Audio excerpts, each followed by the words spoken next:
प्यारे बच्चों good morning. प्यारे बच्चों क्लास 9, 10 और 12 9th, 10th और 12th में हम हिंदी में व्याकरण पढ़ रहे हैं। और व्याकरण में हमने बहुत सारे टॉपिक कवर कर दिए हैं जो न केवल आपकी परीक्षाओं और आपकी कक्षाओं तक ही सीमित है, वो हर कक्षा में आपको काम आएंगे। और साथ ही चूँकि व्याकरण हर कक्षा में आती है और साथ ही साथ आप अपनी कक्षा के अलावा भी जब जीवन में किसी भी नौकरी की परीक्षा देंगे तो वहाँ भी आपके काम ये व्याकरण से संबंधित क्वेश्चन आने वाले हैं। इसलिए हमने आपको पहले ही ये बात बड़े अच्छे से बतला दी थी कि जो हिंदी की व्याकरण है इसको बड़े ध्यान से बड़े अच्छे से आपको ये नोट करनी है, याद करनी है, लिखने के साथ साथ साफ और स्वच्छ तरीके से। और ये आपको जब भी बतला था कि ये हमेशा आपके काम आती है। आप फर्स्ट पेपर यानी गद्य वगैरह काव्य में पढ़ते हैं वो आपकी क्लास तक ही हो सकता है सीमित हो, लेकिन यह आपकी क्लास तक नहीं है। आपको प्रत्येक क्लास के साथ साथ जीवन में जो भी नौकरी जो भी परीक्षा दोगे उसमें भी ये सारी की सारी काम आने वाली व्याकरण है। हमने व्याकरण में बहुत सारे टॉपिक पढ़ दिए, संधि पढ़ दी और प्रत्यय, उपसर्ग, मुहावरे, लोकोक्ति, कहावत, पत्र पढ़ दिए। और इसके अलावा भी हमने बहुत सारे अनेकों टॉपिक इसके अंदर जैसे समास, ऐसे टॉपिक भी जो बहुत ही कंपलसरी होते हैं वो हमने कई सारे बहुत महत्वपूर्ण टॉपिकों का इसके अंतर्गत, कई सारे बहुत महत्वपूर्ण चैप्टरों का इसके अंतर्गत हमने अध्ययन किया है। अभी पिछला जो हमने चैप्टर पढ़ा था वो पत्रों से संबंधित पढ़ा था। उसमें आपको बतला गया था कि पत्र किस प्रकार के होते हैं और ये बतला गया था कि पत्र आवेदन पत्र हो या प्रार्थना पत्र हो या संबंधियों को लिखे जाने वाले पत्र हो, किस प्रकार से पत्र लिखे जाते हैं, अधिकारियों को कैसे पत्र लिखे जाते हैं। और तो इस तरीके से आपको सब तरीके बतलाए थे किन किन पॉइंट को इस्तेमाल होता है, क्या संबोधन शब्द होते हैं, वो सारे के सारे हमने पीछे वाले चैप्टर में आपको समझाए। अब हम आपको आज कुछ निबंध के विषय में बतला रहे हैं। आपको निबंध भी अवश्य लिखने हैं।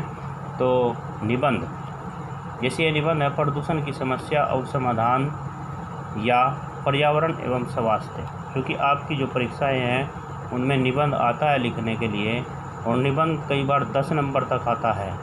तो इसलिए इसको लिख भी सभी बच्चे सकते हैं, इसमें इतना ज़्यादा कुछ नहीं होता है।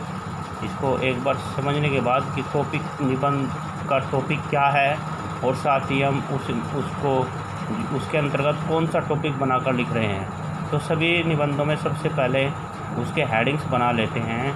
तो हेडिंग्स में सबसे पहले सभी निबंधों में आता है प्रस्तावना का हेडिंग। प्रस्तावना में हम उसके निबंध के विषय में बतलाते हैं कि हम इसमें क्या लिखने जा रहे हैं, इस टॉपिक का क्या महत्व है, उस टॉपिक के विषय में आप प्रस्तावना जैसे हेडिंग में बड़े अच्छे से समझाते हैं। उसके बाद दूसरा हेडिंग इस निबंध में लिखेंगे प्रदूषण का अर्थ, यानी प्रदूषण है क्या। किसी भी निबंध में उसके विषय में बतलाएंगे दूसरे टॉपिक के अंतर्गत। तीसरे में बताएंगे प्रदूषण के प्रकार, कितने प्रकार का प्रदूषण होता है। तो ये जैसे मृदा प्रदूषण होगा, जल प्रदूषण होगा, वायु प्रदूषण होगा, रेडियोधर्मी प्रदूषण होगा। तो वो जितने भी प्रकार के प्रदूषण है वो सारे इसी में बताएंगे। फिर आगे है, चूँकि आज प्रदूषण बहुत अधिक बढ़ रहा है इस प्रकृति में, इस धरती पर, तो इससे भी अवगत होना बहुत ज़रूरी है। प्रदूषण की समस्या तथा इससे हानियाँ, प्रदूषण से क्या समस्या उत्पन्न होती है, इससे क्या हानियाँ होती हैं। जैसे आजकल बहुत सारे वाहन चल रहे हैं, इनसे धुआं निकलता है, चिमनियाँ, फैक्ट्री, कारखाने, भट्टे चलते हैं, इनसे धुआं निकलता है। वो धुआं कहीं ना कहीं वातावरण में रहता है। और जो ये वाहन चलते हैं पेट्रोल डीजल से, इनसे असंख्य हाइड्रोकार्बन, लेड और अनेकों जहरीली गैसें निकलती हैं जो दिल का रोग, फेफड़ों का रोग, सांस का रोग, इस प्रकार के रोग बनाती हैं। तो इससे प्रदूषण होता है। तो इससे क्या हानियाँ हैं, यदि वायुमंडल में प्रदूषण फैले तो क्या हानियाँ हैं। नेक्स्ट टॉपिक बनाएंगे समस्या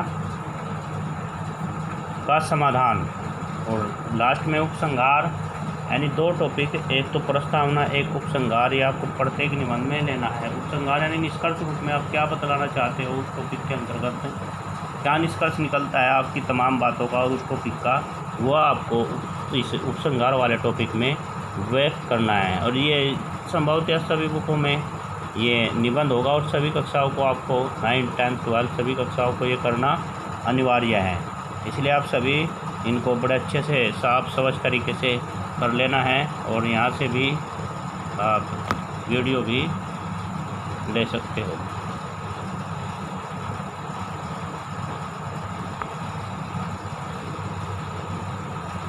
ये आ गए यहाँ तक।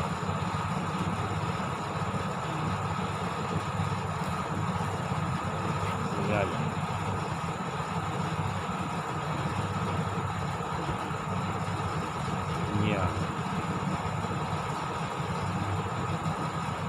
यहाँ तक आपको ये कर देना है बड़े अच्छे से समझ कर।